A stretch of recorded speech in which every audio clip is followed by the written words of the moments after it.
Chers collègues, bonjour. Nous nous sommes réunis à la veille de la journée de la science russe. Tout d'abord, je vous félicite, vous, tous les scientifiques du pays, les équipes de recherche, les groupes technologiques, à l'occasion de cette fête. Je vous souhaite un travail réussi et fructueux au profit de la Russie et de tout notre peuple. Lors de la dernière réunion de notre Conseil, nous avons longuement discuté de la manière d'accroître le rôle de la science dans la résolution des tâches nationales. Aujourd'hui, à l'ordre du jour, se trouvent les questions de l'enseignement technique, la formation des ingénieurs, des travailleurs qualifiés selon les priorités pour la Russie et les orientations du développement scientifique et technologique, pour lesquels de nouveaux projets nationaux de leadership technologique sont lancés. À la fin de l'année dernière, le gouvernement de l'Académie des sciences de Russie a reçu pour instruction d'élargir considérablement ces questions, d'ajouter des mesures supplémentaires afin d'assurer non seulement l'autosuffisance du pays dans les secteurs les plus importants, mais aussi la supériorité des technologies et produits nationaux à forte intensité scientifique dans les domaines vitaux. Je le répète, l'objectif fixé de manière très concrète dans le domaine du développement technologique de la Russie doit être compétitif dans les domaines clés. Pour cela, nous avons besoin de spécialistes capables de générer des solutions uniques, y compris pour les nouvelles industries en formation, prêts à utiliser des méthodes de conception et de construction avancées. J'ajoute que les métiers industriels et de nombreux autres secteurs nécessitent aujourd'hui la connaissance des systèmes technologiques les plus complexes et des compétences en ingénierie. La formation de tels cadres est l'une des tâches les plus importantes pour tous les niveaux d'éducation. Je tiens à souligner particulièrement ce point. Ces dernières années, nous avons systématiquement travaillé au développement des écoles, des collèges, des universités, mais la situation économique et la concurrence mondiale évoluent rapidement. Compte tenu de la pénurie aiguë et sensible de personnel pour les entreprises, il est nécessaire de prendre maintenant des mesures non conventionnelles, souvent extraordinaires. Il est vraiment important, ici, que toute la communauté professionnelle participe. C'est pourquoi, pour préparer l'ordre du jour substantiel de notre Conseil, un groupe de travail interministériel a été créé, comprenant des représentants des principales écoles, universités, instituts de recherche, sujets de la fédération et du monde des affaires. Je compte sur mes collègues pour continuer à suivre la situation concernant la formation des ingénieurs et à préparer leurs propositions dans ces domaines. Il est notamment nécessaire d'ajuster les mécanismes existants et de créer de nouveaux mécanismes de coopération entre les régions, les systèmes éducatifs, les entreprises et les sociétés nationales. Il est important d'établir un échange constant des pratiques les plus efficaces. Il s'agit avant tout de mesures visant à créer un système unifié de formation des cadres techniques, de l'école à l'université. Une telle expérience positive et demandée existe dans une grande partie des régions à forte concentration industrielle. Il faut la diffuser activement. Quoi d'autre, je pense, est important. En plus de résoudre les tâches d'aujourd'hui et du futur proche, il faut constituer une réserve de compétences pour les années à venir, afin que les écoliers, étudiants, doctorants actuels, ainsi que nos institutions, écoles, collèges et universités, soient prêts dans 15 à 20 ans à répondre aux défis de l'époque, aux changements technologiques rapides, et à figurer parmi les meilleurs dans la concurrence mondiale. Cette exigence doit absolument être intégrée dans la logique de nos actions. Et une telle tâche doit être fixée lors de l'élaboration de la nouvelle stratégie de développement de l'éducation jusqu'en 2040. Et il y a une autre approche fondamentale. Conformément aux traditions nationales et aux meilleures pratiques mondiales qui ont prouvé leur efficacité, notre enseignement technique doit avant tout être fondamental. La base nécessaire des connaissances en mathématiques et en sciences naturelles se forme précisément à l'école, et ce dès les classes de 5e à 9e. Les experts estiment que c'est la période la plus importante pour la préparation des futurs spécialistes. Le niveau d'enseignement de ces disciplines doit être élevé, non pas dans des établissements d'enseignement isolés, des écoles leaders, mais dans tout le pays. Pour cela, comme cela a déjà été dit à plusieurs reprises, il faut augmenter le nombre d'enseignants spécialisés et améliorer la qualité de leur formation. Il est important que les mathématiques et les sciences naturelles captivent les jeunes, qu'ils passionnent les élèves. Actuellement, beaucoup d'entre eux perdent souvent tout intérêt pour ces matières dès le début de leur apprentissage. Mais cela ne signifie bien sûr pas que nos jeunes n'ont pas les talents ou les capacités nécessaires pour maîtriser ces connaissances. L'une des raisons, comme le disent les enseignants eux-mêmes, réside dans le contenu des programmes de l'école primaire et du secondaire. Il faut mettre à jour de manière globale les programmes de mathématiques et de sciences naturelles, équilibrer le volume du matériel pédagogique, le rendre accessible, compréhensible et surtout intéressant pour les élèves. Je demande à l'Académie des sciences de Russie, à l'Académie russe de l'éducation et aux principales organisations éducatives et scientifiques nationales de se pencher sur la résolution de ces tâches. Chers collègues, ces dernières années, un certain nombre de décisions systémiques ont été prises pour améliorer la qualité de la formation professionnelle des ingénieurs et des travailleurs. Cette année, la partie expérimentale du projet Professionnalité se termine, un projet qui, depuis 2022, est mis en œuvre sur la base d'une coopération étroite entre les établissements d'enseignement et les entreprises dans les secteurs clés de l'économie. Je considère qu'il est nécessaire de consolider législativement ce modèle d'organisation de l'enseignement professionnel secondaire avec la participation obligatoire des entreprises, d'autant plus que ce projet s'étend considérablement à de nouveaux secteurs. D'ici la fin de 2026, des collèges et des lycées techniques de toutes les régions de Russie y participeront, et d'ici 2030, 2 millions d'étudiants suivront le modèle professionnalité. En ce qui concerne la formation des spécialistes de l'enseignement supérieur, en 2023, il a été décidé de proposer des durées d'études différentes pour toutes les filières en fonction de la profession spécifique, du secteur et des besoins du marché du travail, tout en garantissant l'obtention d'une formation supérieure complète et achevée. Bien sûr, ces transformations doivent être remplies de contenu réel. Pour cela, compte tenu du développement technologique rapide, il faut repenser sérieusement le contenu des programmes éducatifs, les mécanismes d'apprentissage eux-mêmes, ainsi que les volumes et la structure de la formation des cadres, y compris, bien sûr, comme nous en parlons actuellement, des ingénieurs. Le gouvernement, en collaboration avec les régions et les employeurs, a élaboré une prévision quinquennale des besoins en personnel au niveau de l'ensemble de l'économie. Cela a été fait en détaillant les territoires, les secteurs et les professions concernées. Un travail important a été accompli, mais ce n'est que le début. Maintenant, il faut déterminer précisément les besoins supplémentaires en personnel pour relever les défis du leadership technologique et pour la mise en œuvre des projets correspondants. Il est nécessaire d'élargir et de compléter ces prévisions, puis de les utiliser pour définir les paramètres de la commande publique destinée aux collèges et aux établissements d'enseignement supérieur.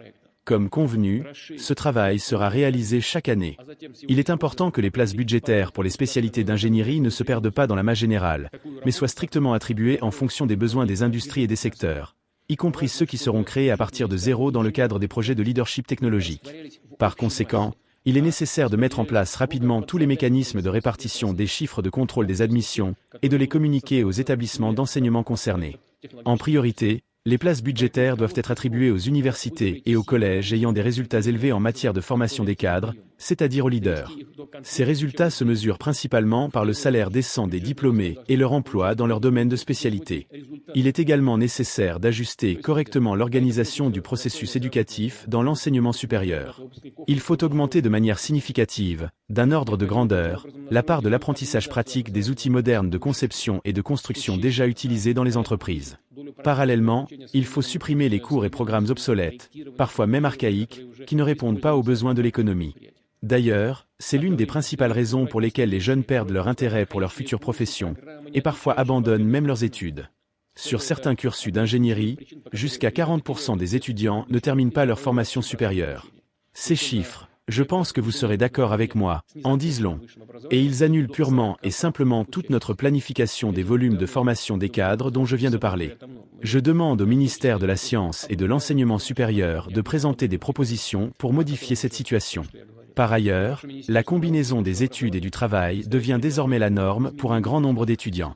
La volonté des jeunes de se débrouiller seuls, de se tester dans un processus de production réel, mérite certainement du respect, et bien sûr, un soutien total.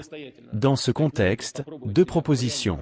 Tout d'abord, je considère qu'il est nécessaire d'introduire des plans d'études individuels pour les étudiants qui travaillent dans leur future spécialité. Il faut utiliser des formes hybrides d'apprentissage qui, je le souligne, ne doivent pas compromettre la solidité et le caractère fondamental de l'éducation. Bien sûr, sans sacrifier la qualité. Je propose également, lors de l'élaboration de la base réglementaire du nouveau modèle de l'enseignement supérieur national, de prévoir la possibilité d'une formation professionnelle par étapes. Cela signifie qu'à la fin d'un certain cycle, l'étudiant a le droit de passer une certification lui attribuant une qualification spécifique. S'il le souhaite, il peut ensuite travailler, puis reprendre ses études dans le cadre de programmes d'enseignement supérieur de base ou spécialisés. Les mêmes opportunités doivent être offertes aux diplômés des lycées techniques et des collèges qui souhaitent devenir ingénieurs et obtenir un diplôme d'enseignement supérieur à l'avenir.